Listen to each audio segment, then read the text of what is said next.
Naimbag nga bigat gagayem. Ati manan iti hydroponic lettuce ko. After 8 days. Kasi February 2 noong nag-post ako. And then February 10 ngayon. Ito na po siya. After 8 days. Ayan. Pwede nang i-harvest. Ayan. Ayan. Yung iba, nabenta ko ng tig-isang paso. Ito lang po natira. Ayan. Ayan.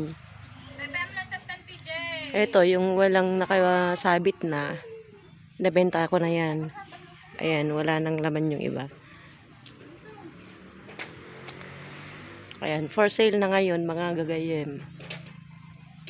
And see you on the next video.